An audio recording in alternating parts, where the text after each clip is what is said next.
The Window Stalker. It all started that day when I was just a child, too young to fully comprehend the horror that was about to unfold.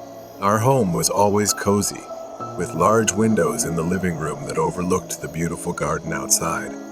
I was sitting on the couch with my back to the window, fully immersed in my favorite TV show. My mother was in the kitchen, doing her usual chores, but then something caught my attention. In the reflection of the TV screen, I saw the silhouette of a man. I could see him through the glass, standing motionless in the garden behind me. I thought it was probably my dad, so I didn't turn around. I called out, "Horror story about a truck driver." As soon as I said that, I saw my mom freeze and then rush into the living room. When my mom saw the figure standing outside the window, her face went blank. I had never seen her look so terrified.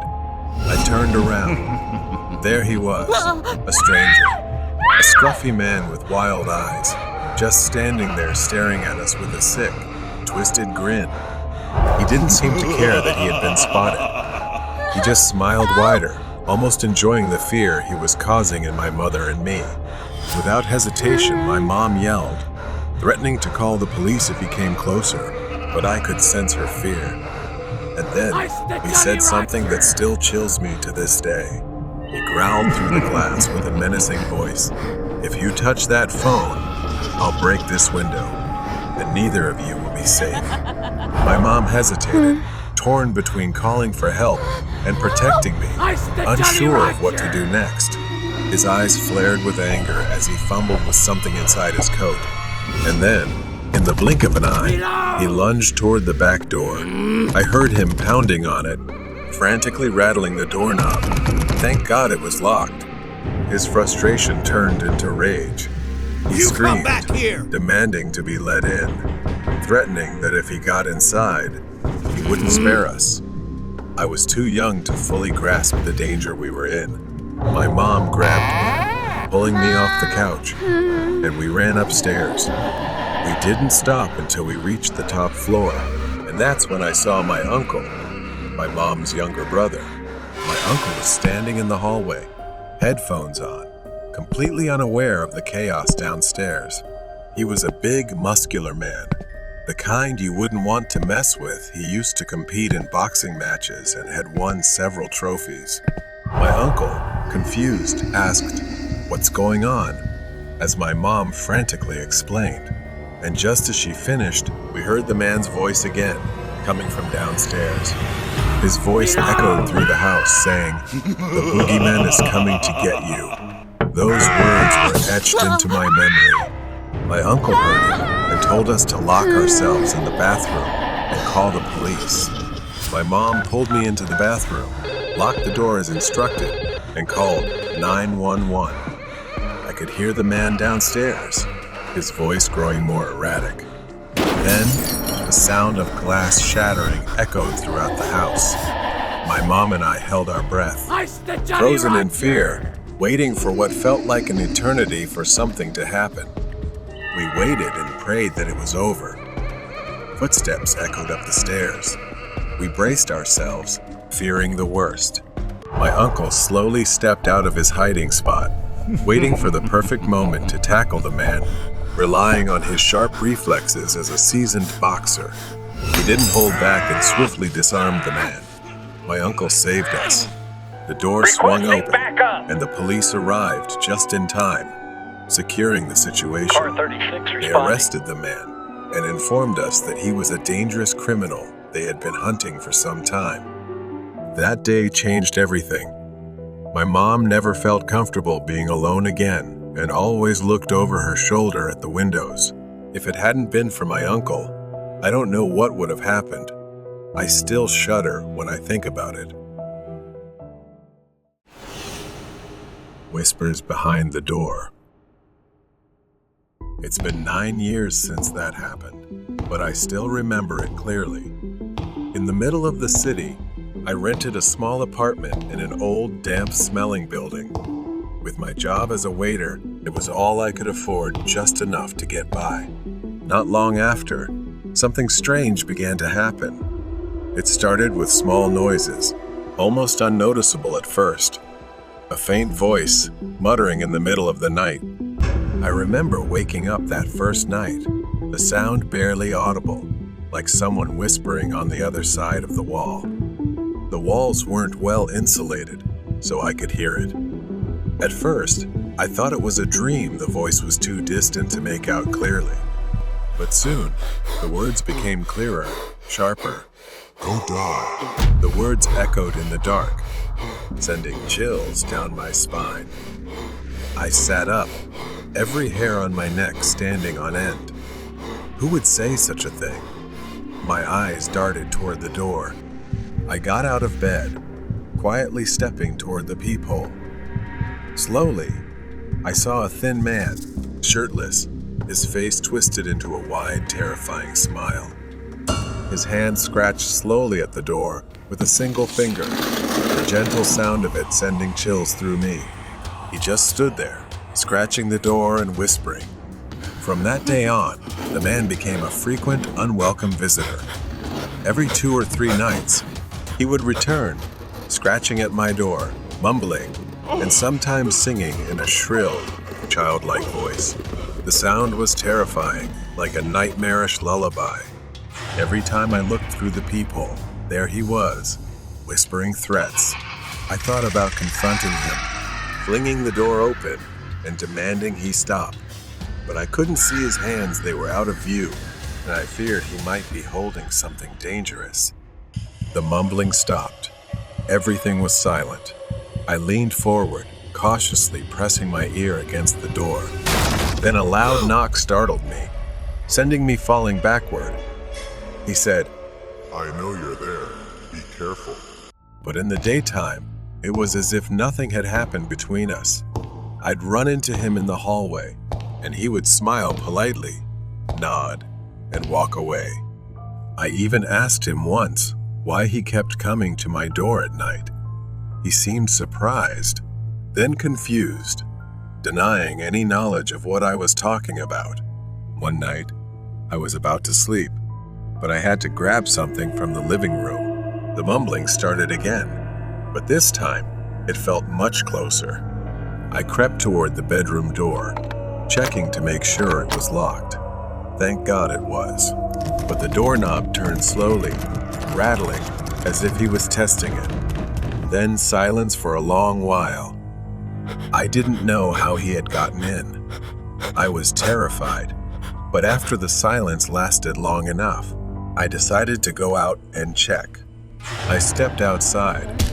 From the corner near the door, I saw my thin neighbor banging his head against the wall, singing something I couldn't understand. I was truly frightened. I tried to talk to him, but he only turned and threatened me. I stumbled back, startled, but he wasn't hurt. He just kept grinning and eventually walked out of the apartment by himself. I decided I had had enough and finally called the police. They took him to a psychiatric ward. He was diagnosed with schizophrenia and had escaped from a mental hospital 2 months earlier. Apparently, he had a violent history. In fact, he had been admitted after attacking a mailman with a shovel and had snuck out undetected. Now I live in another city, far from that building, far from the memories of those nights. But sometimes, I still can't sleep well, unable to shake the feeling that he might come back. Whispers from the trunk of the car. It was a beautiful sunny afternoon. I was walking through my small town, enjoying the fresh air and getting some exercise as usual. The streets were quite empty, which was normal for this place. As I turned onto a quieter street, I saw him, a man standing by the sidewalk. He wore a baseball cap, a white shirt tucked in messily, and a pair of ripped jeans. At first glance, there was nothing strange about him. The man approached me slowly, his steps unhurried, as if he had been waiting for someone like me to pass by. My heart started to race, though I tried to keep my expression calm. He started making small talk, asking for my name, my phone number, and whether I lived nearby. I began to feel uneasy. He was too friendly, asking questions too quickly, as if trying to pry information out of me. I gave brief, vague answers, avoiding any personal details, but he persisted. I was alert, clutching my phone and the ring on my finger, a gift from my grandfather that I cherished. Then came the question that sent waves of anxiety through me. He smiled and asked if he could give me a ride home, saying he'd be happy to get to know me and chat. I responded, trying to keep my voice steady. "No thanks, I'm fine. I can walk on my own." I continued walking, my mind swirling. Something about him made me uneasy, though I couldn't pinpoint why. I didn't want to appear rude or draw attention, so I kept my pace steady. Just when I thought the encounter was over, he called out to me again. "Hey, come over to my car. I want to show you something in the back." His words were casual, but enough to make me pause. I hesitated, but then a thought crossed my mind. What if he was one of those YouTubers pulling a prank or filming hidden camera content? I decided to take the risk, but stayed cautious. I followed him to his car, which was parked nearby. My steps were slow, and my eyes stayed on him the whole time. He walked to the front of the car, grabbing something like a cloth, and told me to wait a moment while he opened the trunk, but he kept fumbling with the controls, like the car wasn't his. Suddenly, from inside the car, I heard a faint sound, like a quiet cry for help. If I hadn't listened closely, I might have missed it. I took a slow step closer. Without thinking, I pressed the button beneath the trunk to open it. What I saw inside made my blood run cold. Inside the trunk were a girl and a boy. They were both tied up, their eyes wide with terror. They looked at me with desperate fear, and it filled me with both horror and rage. I couldn't believe what I was seeing. The man didn't notice that I had opened the trunk. I turned to face him, and without thinking, I charged forward, my fist landing squarely on his face. I demanded to know why they were there. The man staggered backward, clutching his nose, mumbling something about selling organs. I punched him again and again, trying to knock some sense into him. Each punch was fueled by the thought of what could have happened to those kids and what might have happened to me. Finally, he collapsed, dazed and bleeding on the ground. I didn't waste any time. I ran to the trunk and untied the ropes around the kid's wrists and ankles. I pulled out my phone and called the police. The whole time I stood guard over the man, making sure he didn't get up or try to run. I reassured the kids, promising them everything would be okay. The police arrived and cuffed the man. He paid the price, sentenced to 37 years in prison for kidnapping and attempted murder. As I sit here, reflecting on that day, I think about what could have happened if I hadn't acted. I would have been just another victim, another name on a list of people who didn't survive. I am grateful. I trusted my instincts. Strangers on the 6th floor. It was late, and the apartment building loomed tall against the misty sky, the dim lights flickering in the fog. The street was quiet, deserted except for the occasional sound of cars in the distance. I wanted to take a walk to get some fresh air. As I walked toward the elevator, the air suddenly turned cold, sending a shiver down my spine. The elevator doors slid open. I stepped inside, pressed the button for the first floor. The elevator started descending. Suddenly, it stopped at the 6th floor. The doors slid open with a small creak, and there stood a woman. She was thin, with hollow cheeks, and her messy hair hung over her face. Dark circles surrounded her lifeless eyes. I felt uneasy as I noticed she was barefoot, her dirty feet resting on the cold elevator floor. She stepped inside, clutching her stomach as if she were in pain. Her head remained down, and her movements were slow and deliberate. I moved to the other side of the elevator, holding my breath as she took her place. Something about her appearance left me feeling unsettled. Her dirty dress, her gaunt face, she looked like a homeless person. Her gaze stayed fixed on the elevator floor, scanning as if searching for something invisible, even though there was nothing there. She never looked up, her hands trembling. I began to feel afraid just looking at her. When the elevator reached the first floor, I rushed out, not daring to look back.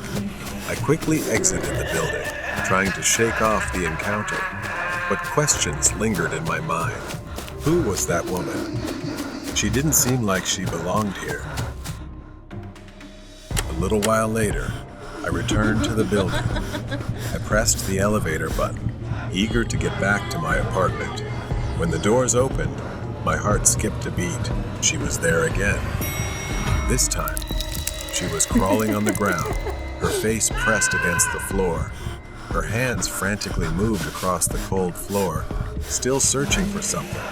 The sight was so strange, so terrifying, that I hesitated at the entrance. For a moment, I considered taking the stairs, but something urged me to step inside. My heart raced as I pressed the button for the 9th floor.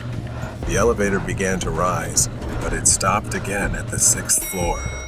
The doors opened, and she crawled out, her body moving slowly along the hallway floor. I watched her disappear into the darkness, my mind spinning. What was she looking for? All night, I couldn't stop thinking about that woman. She must have been a homeless person who had lost her mind and broken into the building. I tried to convince myself that was the only explanation, but the more I thought about it, the less sense it made. A few days later, I woke up early for a morning run. It was still quite early, so the building and hallways were quiet. As I approached the elevator, I pressed the button, feeling a bit anxious, as I remembered the woman from the other night. The elevator descended and stopped once again at the 6th floor. The doors slid open. This time, it was a man. He was barefoot, just like the woman. His hair was messy, his clothes filthy. He hunched over, one hand clutching his stomach. His face was pale, his eyes vacant. He stepped into the elevator, moving slowly, as if in pain. My heart started to race. The similarities were too striking to ignore. I whispered, "Are you okay? What are you looking for?" The man turned to look at me, his eyes staring into mine. They were hollow, lifeless, his face contorted in pain. His voice was hoarse as he mumbled, "I've lost something. My stomach hurts." Before I could respond, he collapsed onto the floor, lying face down just like the woman. He started crawling, dragging his hands across the floor, searching for something invisible. Everything about it was eerie and terrifying. When the doors opened, I bolted out of the elevator immediately, my whole body trembling with fear. I had no idea what was waiting for me next, or how I would face it. The school on the old graveyard. My teaching day had ended early, but I was still sitting at my desk, finishing the outline for tomorrow's class. I always believed that ghosts don't exist, so the silence didn't bother or scare me much. But that night, everything changed my mind. In the room, I could faintly hear footsteps from outside. At first, I dismissed it, thinking it was just some students who liked to stay late, playing around. I walked to the window to check but saw no one. I shut the door, thinking maybe it was just the wind. But as soon as I turned back to my desk, it started again. The noises were louder, like someone dragging heavy sacks. A strange feeling washed over me. I returned to my desk, determined to ignore the sounds, but they persisted, almost unbearable. And then they suddenly stopped. I looked at the clock. It was almost midnight. Too tired to think, I decided to head to the teacher's quarters. It was a small room at the back of the school where we could rest. I locked the door. As I lay on the bed, a cold wind swept through the room. sending a chill down my spine. I looked at the window, it was closed. Strange. Just as I was about to close my eyes, I saw a figure standing right outside the window. It was the silhouette of a man, his face hidden in the shadows. Who would be out there at this hour? I hurried to the door, but when I flung it open, there was no one there. The courtyard was still and empty. I returned inside and locked the door. The footsteps started again. This time, they were inside the school, something pacing up and down the hallway. I slipped on my shoes and crept towards the window to check outside, inspecting each spot. What I saw froze me in place. The entire schoolyard was filled with people, not students, not teachers. This was something else. These figures had twisted, gaunt faces, with skin hanging loosely from their bones. Their pale, soulless eyes and feet hovered above the ground as if they were floating. But worse, surrounding them were graves rising from the ground, dozens of mounds with headstones. I didn't want to believe what I was seeing. I closed my eyes and wiped my glasses, hoping it was just a nightmare. But no, when I opened my eyes again, the scene was still there. One of those figures turned, his face distorted in a strange smile, his head tilted as if about to snap. Then they all turned toward the window. Could they all be looking at me? I stumbled back, collapsing onto the floor in terror. The window glass rattled as they pressed their faces against it one by one. Their pale faces, smeared with blood, shattered teeth, and soulless eyes stared back at me. Some were missing limbs, while others had sores on their skin. I was paralyzed, frozen in place at the sight. All I could do was stare as they crowded the window, their eyes glowing with an eerie light. I screamed and collapsed to the floor, my vision fading to black. When morning came, my fellow teachers found me lying on the floor, unconscious, drenched in sweat. They took me to the infirmary. They asked what had happened, but I hesitated and made excuses to leave. Weeks passed, and life at school carried on as usual, but something had changed within me. When night fell, I started avoiding staying late and never stayed alone in that building again. I occasionally saw strange things, but I just shook my head and walked away. I will never know for sure what I saw that night, and I will never again say I don't believe in ghosts. Abandoned house invaded. Behind my house, there is a large but old and decaying building. It no longer resembles a home. It now looks more like an abandoned house. It has been vacant for decades, or so my parents said. But every time I passed by, I would unmistakably hear the sound of electricity crackling from inside. It made no sense. I couldn't shake the feeling that something was wrong. Finally, one day I decided to investigate. I asked my friend Tim to come with me after school. He agreed, though we both felt a tense, underlying dread as we stood in front of the house, a bad premonition hanging in the air. As soon as we pushed the door open, it creaked on its rusty hinges, filling the silence. Inside, the air was thick with an unbearable stench, a mix of mold and rot.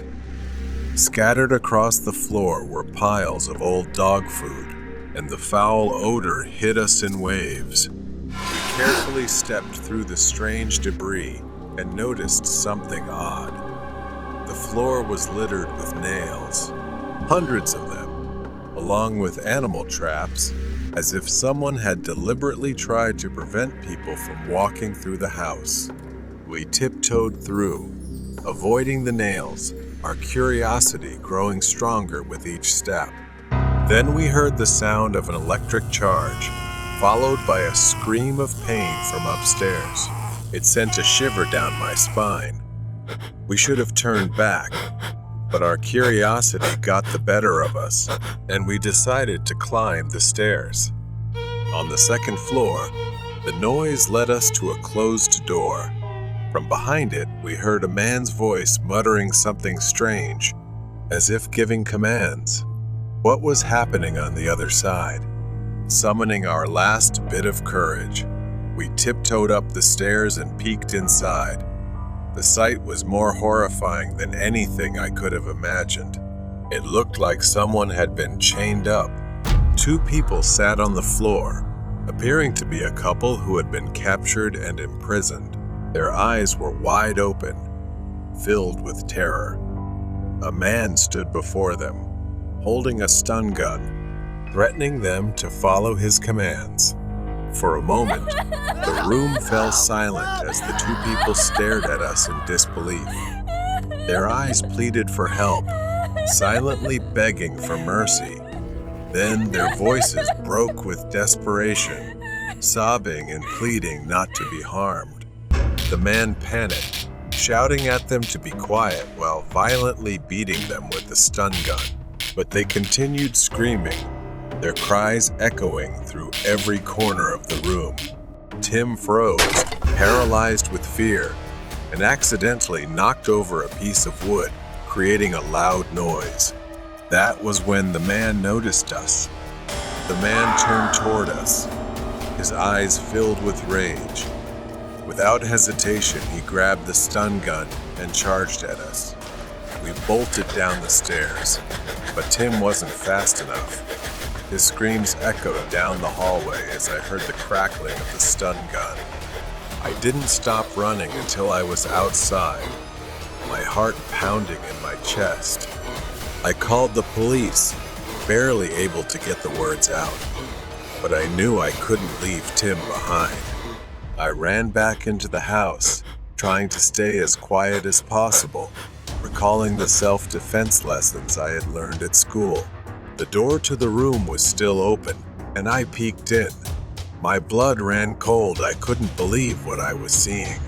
The man was putting a collar around Tim's neck, his hands already bound tightly. I couldn't just stand there and watch my friend and these innocent people suffer like this. Rage surged through me, and I charged at the man, kicking him with all the strength I had. He staggered and fell, dropping the stun gun. I grabbed it, threatening him. Moments later, the police arrived and pulled me away from him. As the police began to untie the captives, they discovered something even more horrifying. Their feet had been glued to the floor with industrial adhesive. I was horrified that the man had gone to such lengths. Finally, the rescue team arrived, and the hostages were freed, though their condition was dire.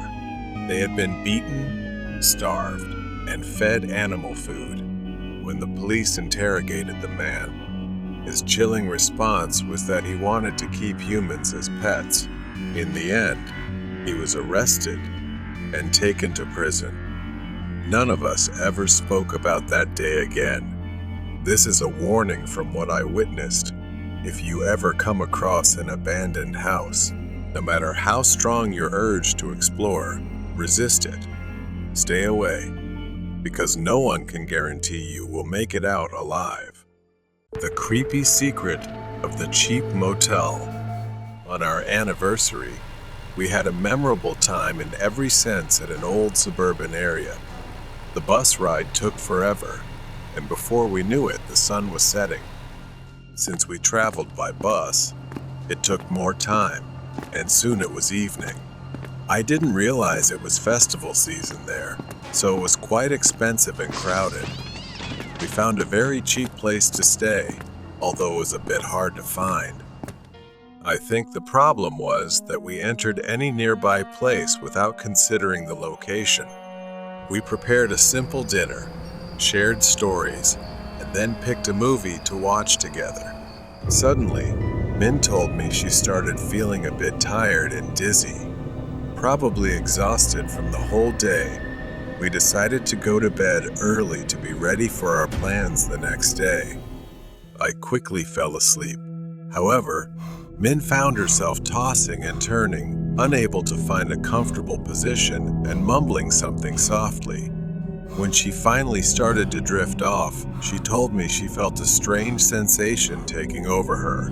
Suddenly, my eyes opened for no reason. I usually sleep deeply and rarely wake up in the middle of the night unless someone shakes me awake. But my girlfriend, who was sleeping next to me, turned over, and I woke up due to her movement. Around midnight, Min started tossing and turning in her sleep. Her face was contorted with discomfort, and she began sweating profusely. Her skin was pale and clammy, and her breathing became strange and irregular. I opened my eyes slightly and saw my girlfriend get up and walk to the bathroom. Her movements were stiff, almost puppet-like, as if an invisible force was guiding her. At that moment, I saw a dark shadow following her. It wasn't her shadow because it had no hair on its head. Instead, it was a black figure with hands and feet moving independently, not matching her movements. It had no eyes, nose, or mouth, but it resembled a human figure. I don't believe in ghosts or supernatural phenomena without scientific evidence, but I definitely thought something was wrong. When I fully woke up, I jumped out of bed and ran to the bathroom where my girlfriend had gone. I tried to open the door, but it wouldn't budge. Then, I heard the laughter of a middle-aged man from inside. I remember it clearly because I wasn't drunk and was definitely alert. Slowly turning the locked doorknob, I shouted my girlfriend's name. "Open the door."